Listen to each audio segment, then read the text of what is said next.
Hello again from Tracking the Blood Trail for Christ Ministries. We're continuing our buck series due to some number of questions about seeing pictures and my bucks on the wall in the background.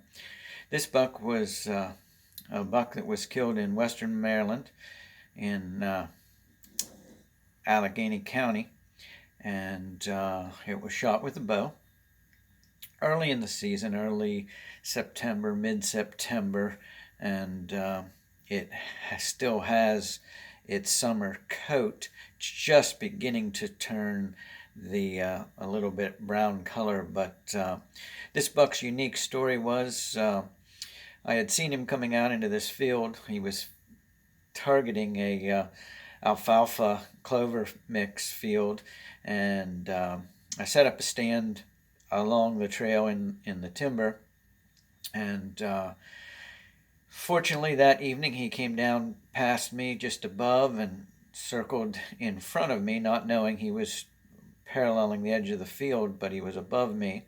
And as he got to the point where he wanted to begin to make his way into the field, he started down the ridge, crossed in front of me between 19, 22 yards, and I was able to put an arrow through both lungs, which, as this story continues, will baffle many of hunters that have put arrows through both lungs and watched the deer expire within a 15, 20, 30 yards.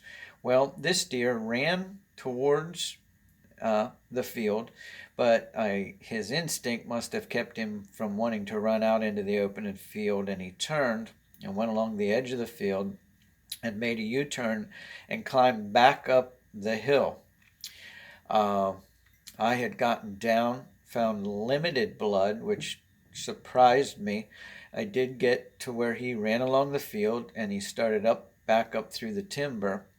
What just so happens that this strip of timber is along the edge of a old strip mine. The top of the mountain there had been cleaned off and semi-leveled off and was returning to locust and growing back up in it, and high grass.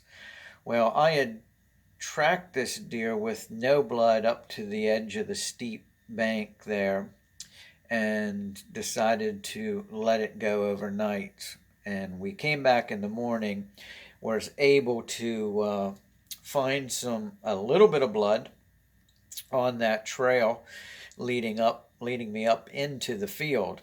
So I yelled for my buddy to come, and as he was coming, I continued to walk out into the field, and he said that he probably needed to get going. I said, well, give me a chance to just check some of these clumps of locust trees, and as I did, this deer jumps up, me shocked that it was still alive, and it runs past me out along the edge of that thick brush that we came up through and crashed down into it. Well, I yelled for my buddy and was chasing after it, and found it struggling in the thick vines and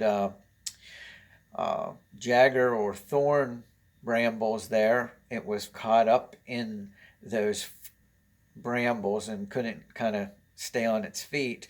We were able to dispatch him, and then prepared to return him to the freezer and obviously a trip to the taxidermist.